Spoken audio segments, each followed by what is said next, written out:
Today we're going to be looking at data and graphs, and specifically mean, median, and mode. So first things we need to know are, if I'm looking at data, what do the mean, median, and mode tell me? Mean, median, and mode are three different ways to describe the middle of a data set. So the mean is the sum of a set of data divided by the number of data items. If you have an outlier in your mean, an outlier is a number that does not appear to belong. If you have outliers in your data set, you cannot use the mean as a best measure to describe the data. And another word that we use for mean is average. So if you hear the word, what's the average test score?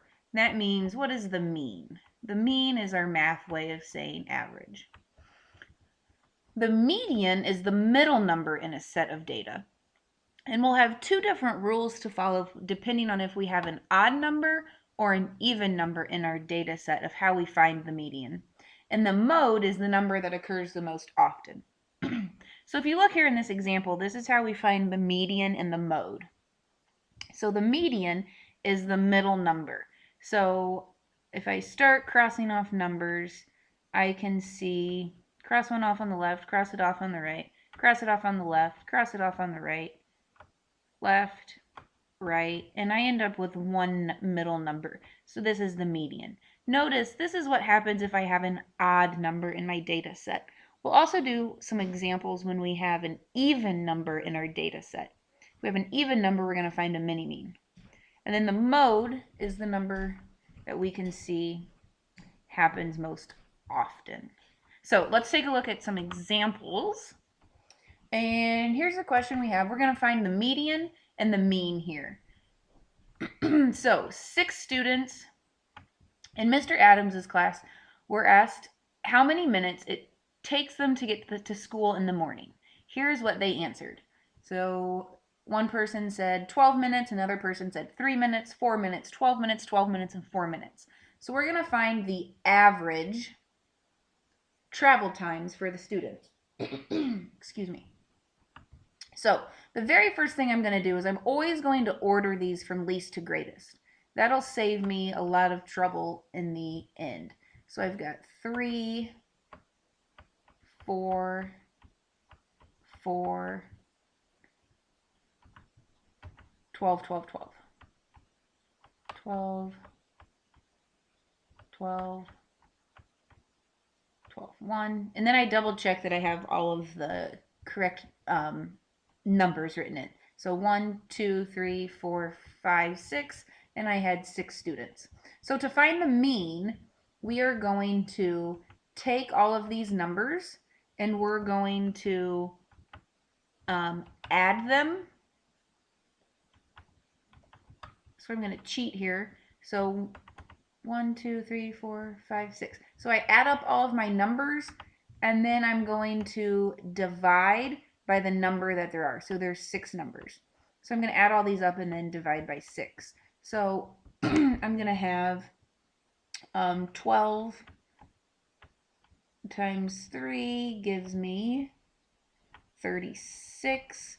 And then I've got 36 plus 11. So it looks like I'm going to have 47. So I've got 47 divided by 6. I need to give my answer to the nearest tenth. So I'm going to do 47 divided by 6. I know that 6 goes into 47. Excuse me. 7 times. And then I need to add my decimal point, add a 0, bring my 0 down. 6 goes into 58 times, which gives me 48. Bring down another 0. 6 goes into 23 3 times, which is 18. But at this point in time, I can stop my problem because I only need to round to the nearest tenth. So I can say that the mean is 7.8 minutes. And then now we're going to find the median. So again, I'm actually going to cheat again and copy my numbers here. So when I find the median, I need to line them up in order. So that's why we started out doing that up here. So now I see that I have 6 numbers. So if it's an even number, I'm going to find a mini-mean. So again, when I cross out my numbers on the left, on the right, left, right. So now I'm left with these 2 numbers. So I'm going to do the same process I did to find the mean. 4 plus 12, and then divide by 2. So that gives me 16 divided by 2, so 8. So the mean would be 8 minutes. I believe that is what our answer says down here. So we did the problem correctly. So, and this is usually what we want to see. If we see that the mean and the median are close, then that means that we have accurate data and no outliers. So this is a good thing that our mean and our median of 7.8 and 8 are very close to each other. So at this time, I would like for you to pause the video, and you are going to try the next problem by yourself. So go ahead and hit pause, and I'll see you back here in just all right, let's take a look to see what we found as the average movies they saw in the past year. So I've got to add up all of my responses, and then I had 7 people respond, so I divide by 7. And when I do all of my math that's down here, I end up with 13.71. So if I'm rounding to the nearest tenth, my answer is 13 7/10. We got lucky on the median because it was an odd number. So when I cross them off, I'm only left with 1 in the middle. So the median is 13 movies a year. All right. And the other thing that we need to do, now that we can find the mean and the median, we're also going to find the mode. And the mode, again, means which number happens the most often. So the number of pets for 12 students. So again, the best thing to do is to actually rearrange these in numerical order. So I'm going to have, let's see, I've got a 0, another 0. I must have hit an O in. 0, 0, 1, 1, 1. Looks like I've got a 2, 1, 2, 3 3s, and 1, 2 4s. And again, I'm going to double check that I really have the correct number. I should have 12. So 1, 2, 3, 4, 5, 6, 7, 8, 9, 10, 11. So I've missed a number somewhere. 1, 2, 3 ones, 4. So I think I should have 3 4s. Okay, so now I have these lined up in order, and now I'm going to see, I can have no mode, I can have multiple modes, I can have one mode. So it looks like 1 happens 3 times, 3 happens 3 times, and 4 happens 3 times. So the mode is actually going to be, when I answer this, my mode is actually going to be 1, 3, and 4. So the most common response that these 12 students, how many pets they have, the most common response is they have either 1 pet, 3 pets, or 4 pets. So now you hit pause and try this one by yourself.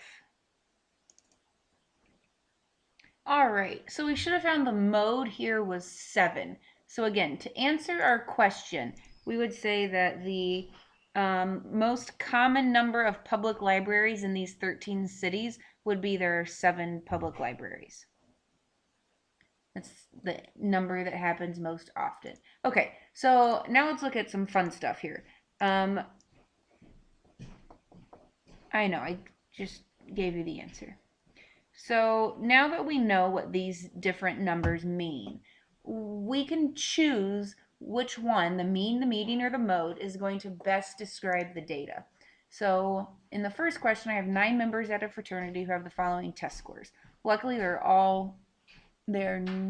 they are all in numerical order, so that's good. Which measure should be used to summarize the data? So let's start with mode. I don't see any number that happens more than once, so mode would not be a good choice. The median could be a measure, but the mean, do I have any outliers here? I don't see any outliers. You know, an outlier might be like 75, or an outlier might be 200. So if I don't have any outliers, then the mean, the average, is going to be the best measure to describe that data. So I'm going to choose mean for this one. Let's look at the next one. Justin wants to determine which letter appears most often in his favorite poem. Which measure should he use? So again, if I want to know most often, that's my clue. When I see most often, that's my clue that mode is going to be the best way to describe my data. And then in this last one, I have a survey with 9 people giving the following ratings for a local politician. Which one should I use to summarize the data? So again, I see that these are listed in numerical order, and I see that this number looks odd. So 15, what do we call 15? We call him an outlier. So since I have an outlier, I cannot use the mean to best describe the data. This 15 is going to skew my data results. So instead of using then the mean, I'm going to use the median, and that middle score would best describe my data. So if I look at that middle score, that'd be 1, 2, 3, 4, should be my 47, would be the best number to use to describe the rating for the politician. Okay, so we're putting the definitions to these into practice to decide which one is best going to describe our data. So this is everything that we will be doing with mean, median, and mode.